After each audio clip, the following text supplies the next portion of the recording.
Ya, shalom sobat yang dikasihi dalam nama Tuhan Yesus Kristus. Ya, kita bersyukur kita masih hidup hari ini, kita masih diberikan kesempatan oleh Tuhan untuk kita beribadah bersama-sama di dalam ibadah siswa SMA Kristen Kalam Kudus pada kesempatan kali ini. Nah, sebelum kita bersama-sama merenungkan firman Tuhan, mari kita bersama-sama kita berdoa. Kita berdoa. Tuhan Yesus, kami bersyukur ada kesempatan ini yang Tuhan berikan kepada kami untuk beribadah bersekutu bersama-sama di dalam persekutuan siswa-siswi SMA Kristen Kalam Kudus. Saat ini kami mau merenungkan firman Tuhan. Tuhan tolong kami para siswa-siswi yang masih remaja ini, kami sungguh-sungguh memperhatikan firman Tuhan ini, merenungkannya dengan baik-baik agar kami dalam kehidupan kami sebagai remaja, kami punya satu pegangan. Kami punya satu panduan yang mengatur langkah hidup kami menjalani masa muda kami dengan penuh tanggung jawab di hadapan Tuhan, karena ada Tuhan Yesus yang menolong kami lewat firman Tuhan. Tolong hamba-Mu yang menyampaikan firman Tuhan, semua yang mendengarkan Tuhan memberkati. Dalam nama Tuhan Yesus kami berdoa. Amin. Ya, teman-teman yang dikasihi di dalam nama Tuhan Yesus Kristus, mari kita membuka Alkitab kita dari Filipi pasal 4 ayat yang ke-8. Demikianlah firman Tuhan tertulis bagi kita. Jadi akhirnya, saudara-saudara, semua yang benar, semua yang mulia, semua yang adil, semua yang suci, semua yang manis, semua yang sedap didengar, semua yang disebut kebajikan dan patut dipuji, pikirkanlah semuanya itu. Ya, sobatku yang dikasihi di dalam nama Tuhan Yesus Kristus, tema yang diberikan oleh bidang kerohanian untuk kita renungkan di dalam ibadah kita pada hari ini, memberi makan pikiran. Ini tema yang sungguh menarik untuk kita renungkan bersama-sama. Dan ketika saya merenungkan firman Tuhan ini, rupanya ini penting sekali. Nah, teman-teman, apa yang kita makan, ya, sebagai manusia, sebagai makhluk hidup, apa yang kita makan itu akan mempengaruhi betul kepada bagaimana pertumbuhan kita, bagaimana perkembangan kita di dalam, khususnya di dalam segi kesehatan, ya. Kalau kita makan makanan yang sehat, 4 sehat 5 sempurna, makanan yang bergizi, ya, kandungan vitaminnya itu cukup, ya, itu tentu akan membuat tubuh kita sehat. Apabila kita mengisi tubuh kita dengan makan makanan yang cukup gizinya, makan makanan yang sehat dan sebagainya, maka itu akan berpengaruh kepada kesehatan kita. Nah, ketika kita sakit, obat yang benar, ya, yang kita makan atau kita minum, yang kita konsumsi, itu juga akan mempengaruhi kita. Nah, begitu juga sebaliknya, kalau kita makan makanan yang kurang baik untuk tubuh, misalnya kita setiap hari selama 1 bulan kita hanya makan mie saja, pagi mie, siang mie, sore mie, makan mie, semua mie saja. Bukan berarti tidak boleh, tapi setiap hari misalnya ada yang seperti itu, tentu itu akan tidak baik untuk tubuhnya, tidak baik buat ginjalnya, ya, tidak baik untuk bagaimana kesehatan tubuhnya dan sebagainya. Nah, ketika kita makan makanan yang tidak bisa dijamin higienisnya, ya, bagi kebersihannya, maka akan juga bisa membuat tubuh kita ini mengalami masalah, mengalami sakit. Nah, begitu juga ketika kita sakit dan kita makan obat yang salah, kita minum obat yang salah, kita konsumsi sesuatu yang mungkin orang suruh kita, maka bukannya sembuh, maka tubuh kita akan mengalami sakit yang lebih lagi, menambah lagi masalah dan sebagainya, karena salah, ya. Nah, teman-teman, begitu juga sebenarnya tidak hanya tubuh kita saja yang perlu kita makan yang benar, ya, tetapi pikiran kita perlu untuk kita memberikan makan yang baik, yang benar. Dalam konteks ini saya mengajak kita untuk kita belajar, kita merenung tentang bagaimana kita memberi makan kepada pikiran kita, ya. Karena segala sesuatu yang kalau kita alami dalam kehidupan kita, tentu kita memikirkan dulu, ya, apa yang ada dalam pikiran kita itu yang keluar di dalam kehidupan kita. Itu yang ada di sini, output dari hidup kita itu tentu sesuatu yang sudah ada dalam pikiran kita, ya. Maka teman-teman, dalam kehidupan kita setiap hari kita jumpai orang-orang yang perilakunya tidak benar, perilakunya kotor, perbuatannya kotor, ya, bukan berarti main-main kotor-kotoran, bukan, ya sobat, tetapi apa yang dia lakukan itu adalah sesuatu hal-hal yang tidak benar, Yang dia suka lakukan adalah misalnya membuli orang lain. Yang suka dia perkatakan adalah perkataan-perkataan kotor, cakap kotor, memaki. Sikit-sikit dia marah, sikit-sikit dia mencaci maki orang lain. Itu menjadi kesukaannya. Itu disebabkan karena apa yang ada dalam pikirannya menentukan apa yang dia lakukan. Maka ketika pikiran manusia, pikiran saya dan pikiran kalian sudah terpapar, terkontaminasi dengan segala hal yang kotor, segala hal yang najis, segala hal yang jorok, segala hal yang tidak benar, yang tidak tepat, maka tentu saja perbuatan kita, perkataan kita, sikap, karakter, sifat kita juga akan menunjukkan hal-hal yang tidak benar dan sebagainya yang negatif. Maka teman-teman, apa sih ya yang harus kita makan dalam tanda kutip sehingga pikiran kita ini sehat, pikiran kita ini benar? Apa kita harus menyuap apa kepada pikiran kita, kita harus memasukkan apa kepada pikiran kita, sehingga akhirnya dalam tindakan kita pun outputnya adalah hal-hal yang benar, hal-hal yang baik, hal-hal yang kudus. Nah teman-teman, ada 3 hal di sini saja kita renungkan. Kita harus memberikan makan apa kepada pikiran kita. Yang pertama, ya, arahkanlah pikiran-pikiran kita kepada hal-hal yang benar, yang baik, dan yang adil. Itu yang dikatakan di ayat 8 bagian yang A. Artinya apa? Kita jangan mengarahkan pikiran kita kepada hal-hal yang tidak benar. Nah teman-teman, di dalam kehidupan kita tentu banyak hal yang terjadi di sekitar kita yang tidak benar. Tentang kebohongan misalnya seperti itu ya. Karena kebohongan adalah berkata-kata yang tidak benar. Kebohongan, menipu, berdusta itu adalah berbicara tentang sesuatu yang tidak benar atau menyembunyikan sesuatu yang benar dan mengungkapkan sesuatu yang tidak benar, entah apapun tujuannya, entah apapun motivasinya. Nah, teman-teman, satu ketika ada seorang pemuka agama, seorang bapak ini dia berjalan-jalan dan dia melihat ada anak-anak sedang berkumpul di situ, dan di tengah-tengah anak-anak itu, ya kelompok anak-anak itu ada seekor anak anjing yang lucu sekali. Nah, kemudian bapak itu menghampiri mereka dan dia berkata, nak, kalian ngapain di situ kumpul-kumpul? Ada anjing lucu lagi. Iya pak, kami sedang memperebutkan anjing ini, kata salah seorang anak yang paling besar. Loh, mau kalian apakan anjing itu? Kata bapak itu tadi. Ini kami sedang memperebutkan, kami sedang lomba. Lomba apa? Kata bapak itu. Barang siapa yang paling pintar berbohong, dia akan mendapatkan anak anjing yang lucu dan imut-imut ini. Bapak itu terkejut, bapak pemuka agama ini. Kemudian dia bilang, wah, kok begitu lomba kalian? Ya, saya ini loh dari kecil, saya tidak pernah berbohong. Wah, maka langsung anak itu yang berkata tadi langsung dia bilang, teman-teman, sini anak anjing itu, kasihlah kepada bapak itu anak anjingnya, karena dia sudah memenangkan perlombaan yang paling pintar berbohong. Nah teman-teman, tidak ada orang yang tidak pernah berbohong. Setiap orang pasti pernah berbohong. Ya, karena natur kita manusia sudah jatuh ke dalam dosa, sehingga berbohong itu ya adalah satu hal yang pasti pernah dilakukan oleh orang karena dosa mempengaruhi manusia. Nah, tapi masalah teman-teman, apakah kebohongan yang pernah kita lakukan itu akan menjadi satu hal yang kita biasakan? Itu akan menjadi kebiasaan kalau itu memang terpikir dalam pikiran kita, tersimpan di dalam memori kita, sehingga ketika kita menghadapi sesuatu, maka kita terbiasa untuk berkata-kata tidak benar. Ketika menghadapi sesuatu, kita terbiasa untuk menyembunyikan kebenaran. Ya. Nah teman-teman, kebohongan itu apa ya? Bukan hanya ketika kita berdusta atau kita berniat untuk menipu seseorang, ketika kita berkata yang tidak benar kepada orang lain, ya.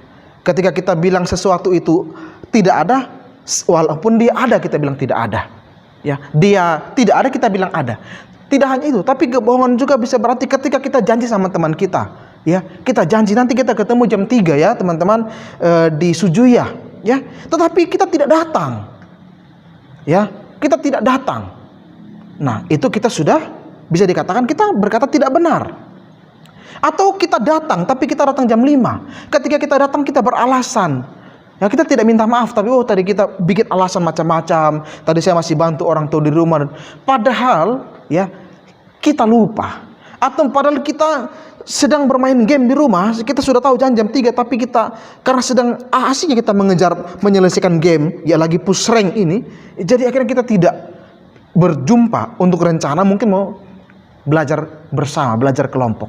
Nah, itu kita sudah berbohong karena kita tidak jujur, kita tidak mengatakan kebenaran. Itulah esensi kebohongan. Jadi teman-teman, yang pertama ya, supaya kita sehat pikiran kita, maka arahkanlah pikiran kita kepada hal-hal yang benar, hal-hal yang baik, hal-hal yang adil. Ya. Nah, yang kedua, supaya pikiran kita sehat, maka renungkanlah hal-hal yang murni dan indah, serta kebaikan dan keindahan di dalam diri orang lain. Yaitu yang di bagian B dikatakan, semua yang manis sedap didengar, yang disebut kebajikan dan sebagainya, teman-teman. Jadi pikirkanlah, renungkanlah hal-hal yang murni, hal-hal yang indah. Ini berarti berbicara sesuatu yang menyenangkan ya, untuk kita renungkan ya. Nah, jangan kita renungkan, jangan kita simpan di dalam diri kita, itu sampah di dalam hati kita, dalam pikiran kita. Kita menyimpan sesuatu yang tidak baik tentang orang lain, kita simpan di dalam hati ya.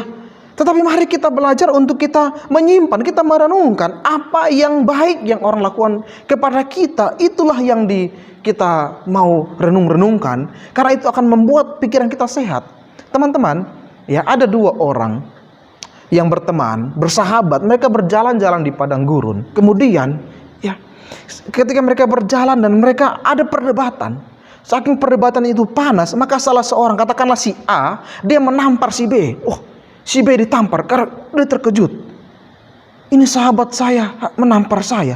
Terus dia menulis di pasir ya, pakai tangannya, hari ini sahabat terbaikku menampar pipiku. Nah, kemudian mereka berjalan lagi. Ketika mereka berjalan, ya, di depan mereka terlihatlah sebuah oase, ya. Ada air itu di padang gurun itu ya, terlihat sumber mata air. Oh, mereka berlari ke depan itu dan ternyata benar oase itu bukan sekedar fata morgana. Bukan karena mereka berhalusinasi karena dehidrasi, tapi memang betul-betul. Dan akhirnya si B, dia melompat masuk karena dia begitu kehausan dan dia senang sekali dia terjun. Rupanya oase itu dalam, saudara. Ya, sehingga si B tidak bisa berenang. Maka si A, dia bisa berenang, dia dengan sigap dia meloncat dan dia menyelamatkan temannya si B itu. Akhirnya dibawa ke pinggir. Ya, di situ dia sungguh bersyukur karena dia selamat, dia tidak jadi tenggelam dan mati. Maka kemudian dia mengambil sebuah batu pualam dan dia menulis di satu batu yang besar di tengah-tengah dekat oase itu, hari ini sahabat terbaikku menyelamatkan nyawaku. Kemudian si A, dia terkejut ya, dan dia melihat, dia bilang sama si B, saya mau tanya dulu, tadi ketika saya menampar kamu di sana, kamu tulis di atas pasir bahwa hari ini saya menampar kamu. Tapi ketika saya menyelamatkan nyawamu, kamu tulis di atas batu bahwa saya menyelamatkan nyawamu. Kenapa begitu? Nah, terus dia bilang, ya, si B ini bilang, iya, ya, saya ingin bahwa sesuatu yang tidak baik itu tidak saya simpan. Biarlah angin membawa itu. Ketika pasir itu ditiup angin, tentu keburukan-keburukan yang orang perbuat sama saya sudah tersapu dan hilang. Tetapi saya ingin menyimpan di dalam hidup saya, diri saya, pikiran saya, hati saya, kebaikan orang. Sekalipun datang angin, sekalipun datang badai, tulisan yang saya ukir tentang kebaikan orang itu tetap tersimpan di hati saya. Ya teman-teman, mari kita belajar merenungkan hal-hal yang indah, hal-hal yang murni, hal-hal yang baik, keindahan di dalam diri orang lain.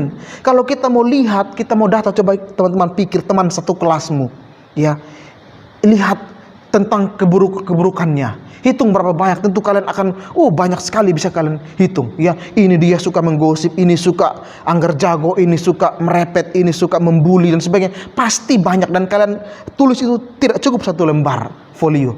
Tetapi coba lihat kebaikannya. Ya, mungkin teman-teman sulit mendata apa yang menjadi kebaikan. Maka teman-teman biasakanlah merenungkan kebaikan orang, keindahan orang. Itu akan membuat kita punya pikiran yang sehat.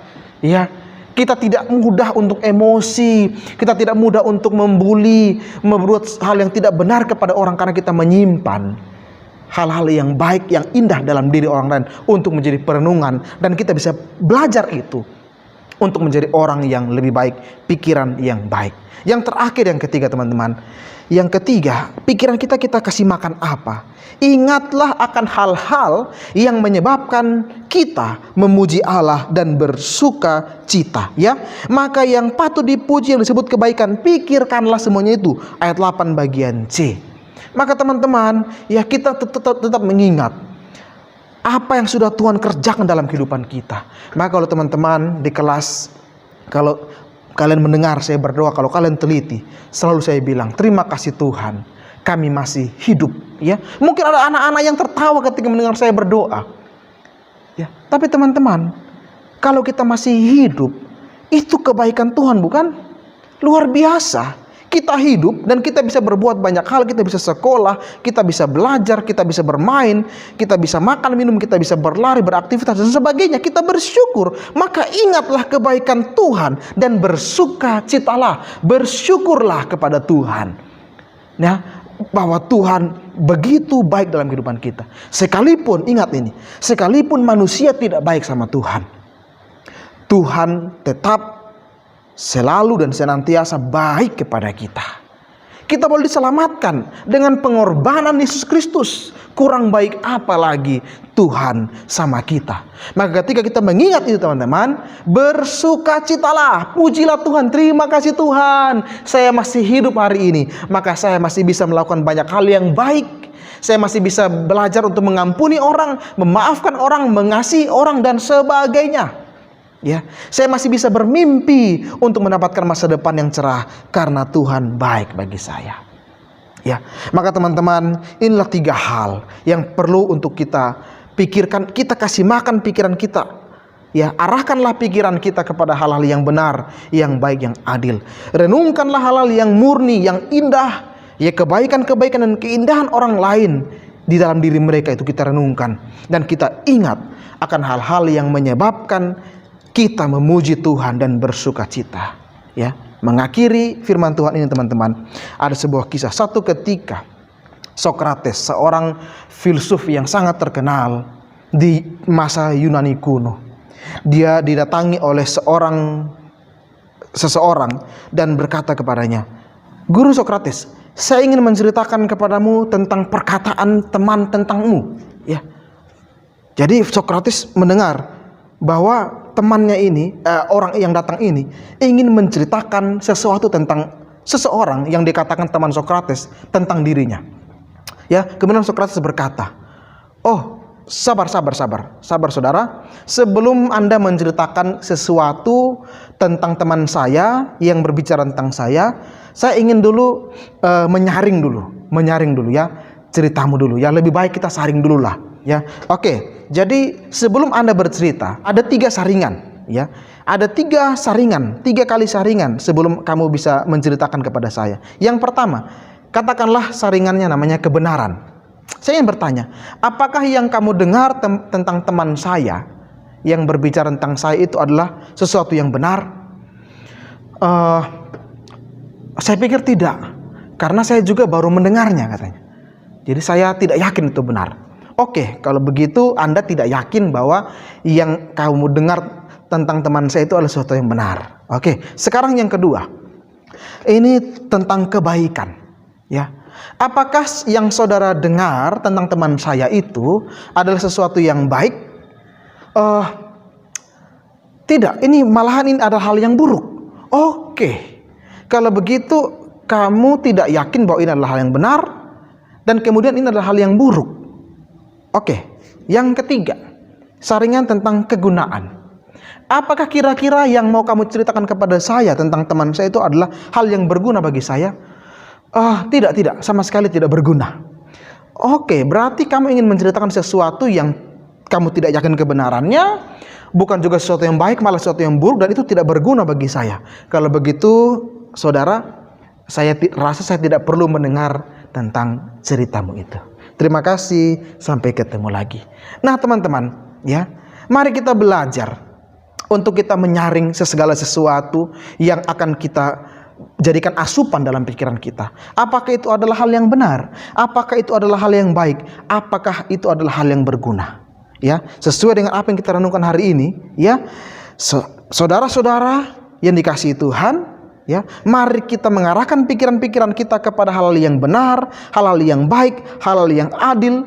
Kita renungkan hal-hal yang murni, hal yang indah, kebaikan-kebaikan dan keindahan di dalam diri orang lain, dan kita ingat akan hal-hal yang menyebabkan kita memuji Tuhan dan bersuka cita. Kiranya pikiran kita sehat, hidup kita sehat, dan kita diberkati Tuhan. Shalom, kita berdoa. Terima kasih Tuhan, tuntunlah kami agar bisa memiliki pikiran yang sehat dan diberkati oleh Tuhan. Kami memikirkan hal yang baik, yang benar, dan itu menjadi kemuliaan bagi nama Tuhan. Terima kasih Tuhan, di dalam nama Yesus kami bersyukur dan berdoa. Amin. Shalom, Tuhan memberkati.